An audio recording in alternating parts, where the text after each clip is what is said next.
Hey guys, Mark Ferrasci with Protect Dog Training. We're back to our regular viewpoint because I want to see if I can work out here. Tina's going to come out and film me. Hopefully we'll maybe get a couple videos today. So right now it's getting a little bit later in the morning and I like to start when it's real early and crisp. I can't do that without Tina filming me, and she's so busy with kennel work that it makes it a little tough. So in a sense, I want to make sure that we accent some of the stuff going on. We've got a lot of pattern training that we do and how we build the dog, and a lot of it's similar depending on the dog because we tweak things depending on the dog's drives and his maturity and everything else. And we're showing you a puppy develop with Loki. So you're seeing a dog that basically is starting to develop and change with time. And one of the things I accented this morning was how I'm doing a pattern routine of coming out in the morning and he's in his kennel and getting anticipatory to coming out in the field, okay? So that's something that's building. If you hear him in the background now, he's barking right now. So he's getting used to this, I wanna go, I wanna go, I wanna go, oh, here comes dad, okay? And this is gonna build with time. He's gonna get more and more pumped as this pattern routine goes on. So I wanna play on that. Right now I'm talking a little bit too long, but I wanna do it just long enough that he really gets pumped and I kind of crescendo that whole anticipatory drive levels that are coming from him to get him on the field so that you use that as a tool, okay? The other thing is that we have a standard little pattern that we have going where we have the explosion release of yep, and we have him going to the bulls, we have him starting to learn to go around the bull, and so we're doing the circle work rights and lefts to each bull, to the thing. So we have a pattern of 2s and 3s that we're working on. And we get to a point where we start to add other stuff into the equation, okay? So if you think about it, we've got that triangle that we were talking about, the powers of 2s and 3s, and now we're gonna start adding things out. So that means some things gonna get dropped out and then you bring them back and forth. How you mix up is what I'm trying to accent right now, is gonna be really critical to his learning and growth and learning to learn, okay? Because we drop some things away, we come back to it, we use things that he already knows, successes that he already knows and he has already getting pumped up on certain patterns to remind him and to get him high on stuff, and then we start phasing in new things. So new things would be something that he's having to learn, and we have to go through it, and he's not as sure, he's not as confident as he's going to be with things that he already knows, okay? So how you mix those things up is really what matters, okay? And I kind of look at it as like one of those little Chinese puzzles that you have a puzzle and you move those little squares around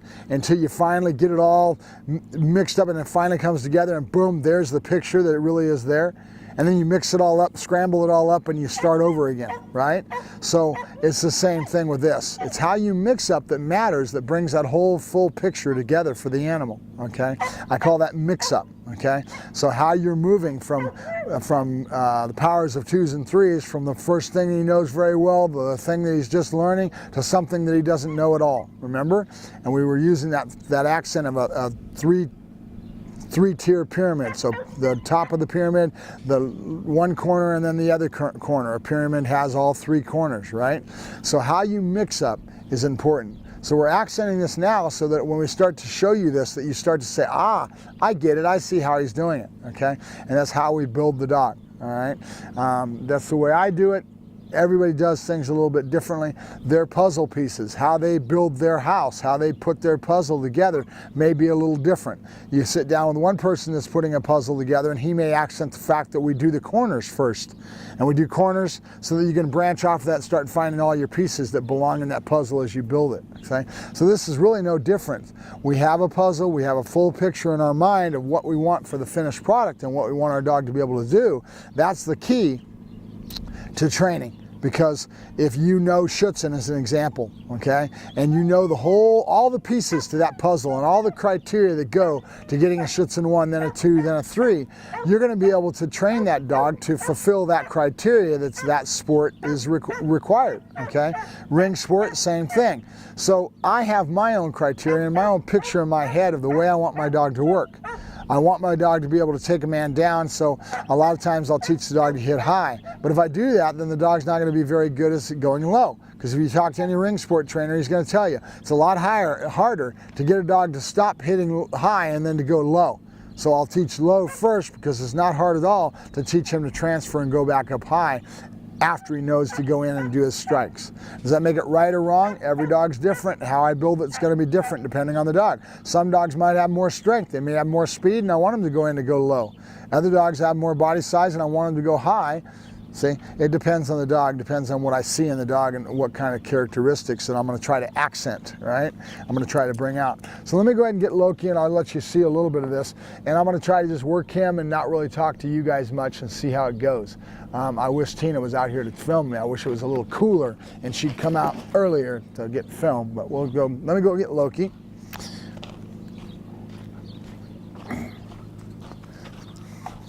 All right, Loki, you ready? Are you ready? Good boy. Are you ready? Are you? Are you ready? Good boy. All right, let's go. Come on. Let's go. Good boy. Good. Yay. Come on, Loki. Come on. Let's go. Good boy. Oh, good boy. Good. Let's go. Come on. Let's go. Oh, good boy. Good. Oh, good boy. Good. Out. Hey, you, that's my legs you're biting on. That's my legs you're biting on. I want you into the food. I want you into the food. Yes. Good boy. Yes. Good boy. Trying to bring up excitement, get him going. You'll go into drives like you did. He'll start grabbing at other things. It may cause problems. So we test, we probe, we play around, we figure out where's the dog's head out in the work, and we try to get him flowing so he's in a learning state of mind. Good boy. Good. Oh, yeah. Good boy. He doesn't know this one. I'm adding this one right now.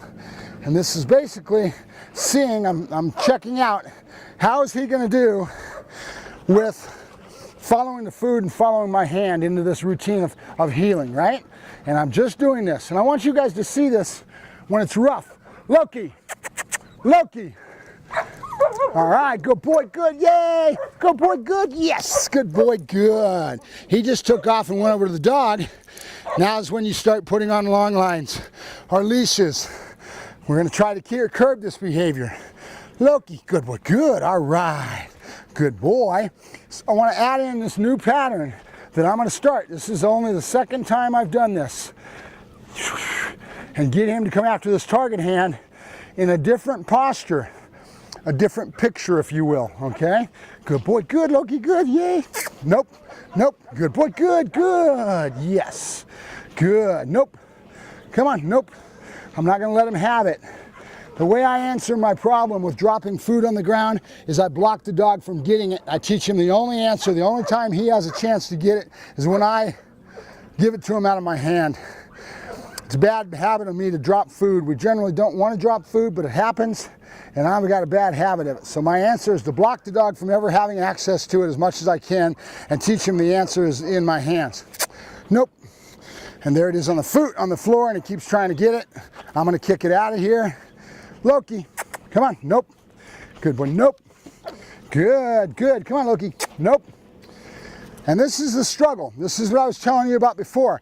A lot of trainers will come out here with these videos, and they're going to show you the finished product. And they're never going to show you this dog in the struggle phase. There's a time period that the dog doesn't look worth a hoot, and they don't have the dots put together. You don't have the dog doing what he needs to do. You have to keep struggling with it till you finally convey the thought to the animal, okay? How do we convey the thought to the animal? We struggle a lot. We do things like this. What am I doing? I'm teasing the dog with his food, right? This is the lure. Nope, come on. And I'll be looking for yes, good, yes. Okay. See if I got a clicker on me. Hopefully I do. Anytime I do something new, I want to try to use a clicker if I can. There he goes into that food on the ground, right? I don't like it a bit. It's my mistake, yes. And this is the struggles that you will have. How do I get this dog to understand that I want him to follow my body and to stay with my hand? How? Repetition, again and again with the same effort, trying to get him into that food. If he doesn't do it, he has a day where he's just totally distracted, and I do something wrong, maybe coming out with all that excitement when I first came out today. Maybe that was the wrong thing to do. I don't know until I try it, okay? So you're constantly probing, yes, good, and playing with things. So I don't have a clicker right now, so I'm going to accent my marker word of yes and start doing that a little more often. Yep. Go to things he already knows, that he's already confident with. Yes, good. Work on that a little bit and then mix in and break into the other one that you're trying to get him to do. Okay? Remember, the dog always going to learn better with successes than failure, right? So the mix-up is going to things he already knows, do that a little while, get him in flow, hup, is what I call it, right? Get the dog flowing with things that he already knows. Good. And he's getting high on the fact that he remembers this, right? Good. Just like a child. How do you convey a thought to a child and teach a child, right? The dog is similar in the respect that we've got to figure out a way to convey these thoughts to the dog. How I do it, is to set patterns and mix up that the dog can rely on so that he starts to get used to the formula. So that when new things come in, he goes, oh, I get this. Dad's trying to teach me something new. Nope.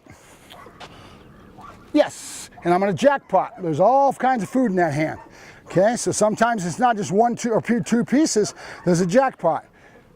Ah, good boy, good. Yay, yes, good. Oh, good boy, good. Yes, good. That's my boy, good. Notice how much voice tone is helping him out. Yes, good boy, good. Yep, come on.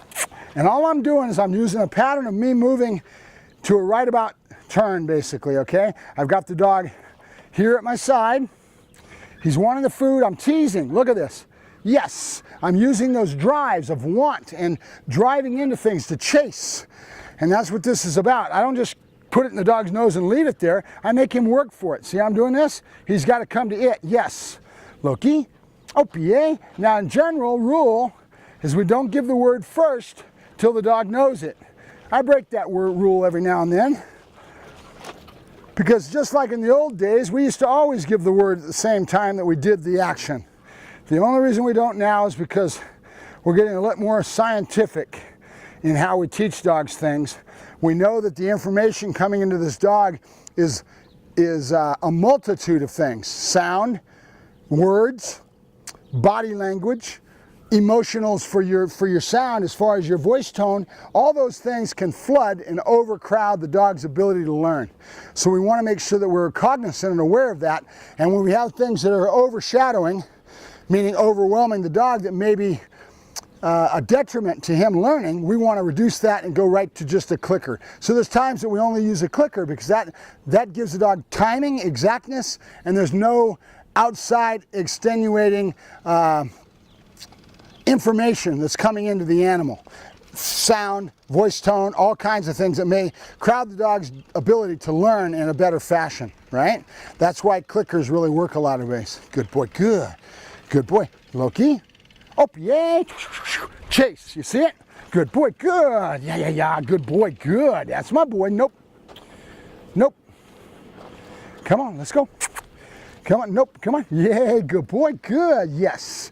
But what's important here is for you guys to see how my markers are starting to add up to the dog, because there's consistency in how I treat him, okay? When I give a no and I rob him of reward, he's starting to learn the no marker based on the fact that he's not getting what he wants. And when I say yes, it's almost immediately he gets it every time, and the timing's right there. So he starts associating, oh, wait a minute, no means I'm not going to get my marker. No can be done of one of two ways. One, the biggest way that you use it in training that I use it, is no just means you didn't do it right. You need to do it again. And so I'll say nope, and then I won't give him the food. I'll rob him of the food, and I'll make him keep making an effort until he finally does it. Then my good marker comes in. Good, good. You're doing it the right way, right? And then yes, with timing when he does it right. The more you do this in the right flow, in the right fashion, pretty soon the dog gets really familiar with what those markers mean. You're having a communication baseboard that's getting in with your animal, right? You're setting that up with how you do things consistently all the time. And my methods may be different than the guy down the way, but the guy down the way may be as good, if not better than I am, because he just, why is he better than me? He's not really better than me. He's as efficient. He's as good as I am because he has his own patterns and his own routines. He builds that puzzle the way that he builds it. Does it make him right and me wrong? Or does it make me wrong and him right?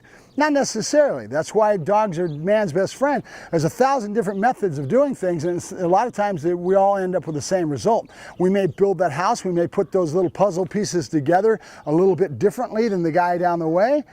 He may build it a little bit differently on one corner of that puzzle than I do, Maybe he does the center and he puts the center down. He works out from the outside towards the corners. See what I'm saying to you? Good, Loki. Yep, good boy. And then back to patterns that he already knows, right? We were doing something he didn't know. He's not used to sitting at my side getting teased with that food. Good boy. Good. Loki. Yep. Good boy. Good. That's my boy. Good. All right. Yep. Come on, Loki. Come on. Nope. Come on.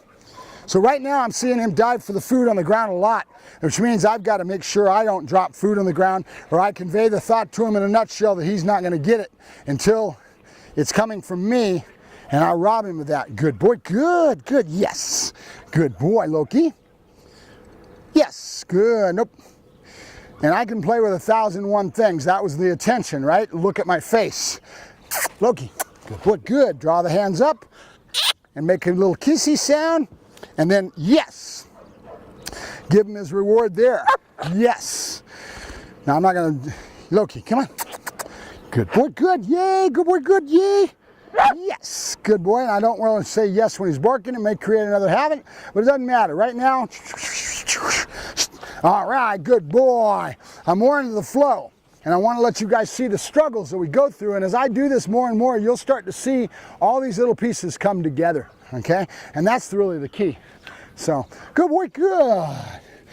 The main thing is I want my dog to enjoy it. I want him to build drive. I want to have the tools in my tool bag that I need. The clicker, the food, the toys. I need every one of these things to build the dog, right? So I put little increments of each one into my routine. And then I have a whole repertoire of stuff that I'm doing in regards to that, meaning agility, public, environmental. We're going to go out in environment maybe later in the night. We'll go down to Victoria Garden. We just keep doing this. And we keep putting the pieces together till we get the dog to have a better, fuller picture. We're waiting for maturity. A lot of times I have to wait for the dog to tell me he's ready. How does he tell me he's ready? His behavior tells me he's ready. His drive levels tell me he's ready. As I probe and push on each one of these things, the dog will start to show me more and more in certain areas. Good boy, good. That's my boy, good. All right, good boy, good. Loki, good boy. Out. Yes, good boy, good. All right, good boy, good. Go back to things he already knows, right? Make it fun, make it enjoyable. End it on a high point. Good boy, good. Loki, out. Yes, good boy, good. Yeah, there you go, good. That's our boy, good. Loki, out. Yes, good boy, good. That's our boy. Good boy, yes, good boy. Good boy, good. All right, good boy, good. Good boy. Good boy, good. That's my boy, good.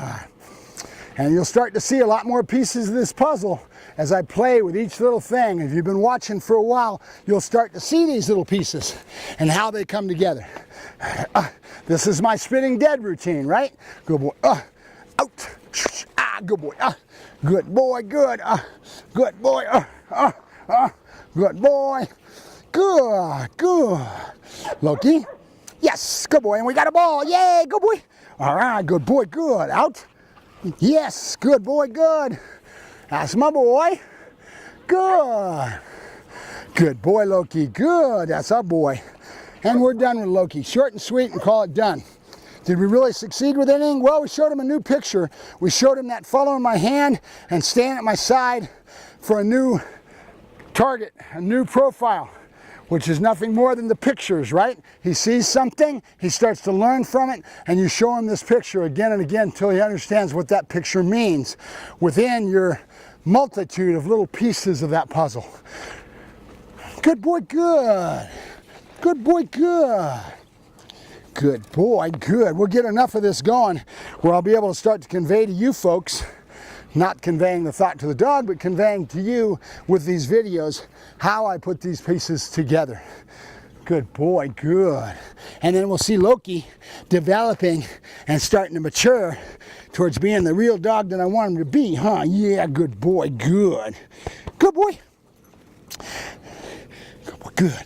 Now there was a trainer that's down the way that I mentioned this morning, and he got his name to fame as far as everybody following him on the Instagram. One of those many trainers like I'm talking about that hangs the shingle up and acts like he knows what he's talking about. And he got his claim to fame by going out and doing bad-mouthing basically the sport trainers and bad-mouthing the sport drives. Play and pray. They're nothing but prey animals was kind of what he said. I don't do things that way. I work the real, okay? Reality and truth, guys. Dogs have to be built with play and prey when they're puppies.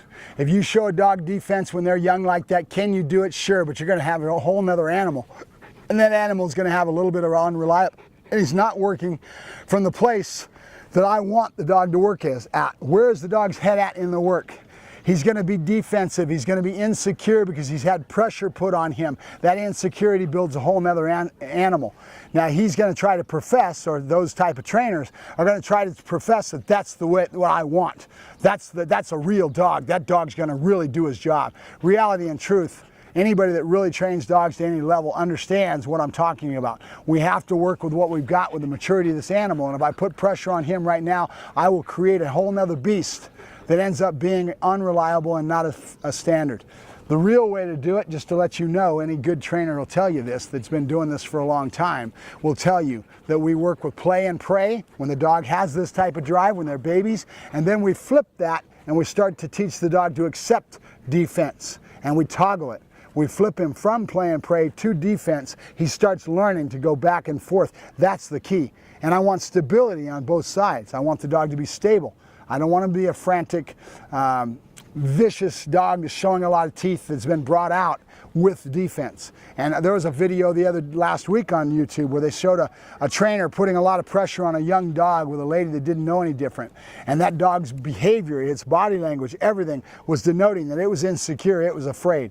And the first thing was the age of that dog that I saw. Right away I saw the dog's age and his maturity just by reading the animal. And I knew that that's the wrong way to do, guys. It really is. And when you build a dog like that, you end up screwing the dog all up in the head, and he's never going to be a stable animal. So it's really important. We always work with play and pray, and then we teach the dog to toggle, to flip from pray and play to defense and back and forth. That's the key. Because in the dog's mind, security comes from this is just a game, right? And he has no qualms about doing it if it's just a game. When there's pressure, now we've got a whole different beast, okay? So I'll go ahead and end my video for today in that regards and let you learn a little bit more as I go along, but realize that when you build a dog, how you do it is really important. And just because a dog's showing a lot of teeth and showing aggression and looking the part doesn't mean that he's a good dog. It just means that he's probably had defense put on him and it's been too soon. And it's not what I want, personally, okay?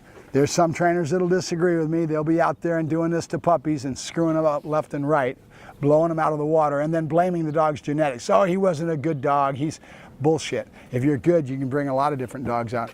I can bring weak dogs out and get them to go through the motions and to become a deterrent factor. See? Been doing it for too many years. A lot of tricks in that bag of mine that I've got over the years. Good boy, good. I'll talk to you guys later. Mark Ferrasci with Protect Dog Training and Loki. Come on, Loki, we're going to feed you now, buddy. You're hungry. We withheld food last night, so he's ready to be fed.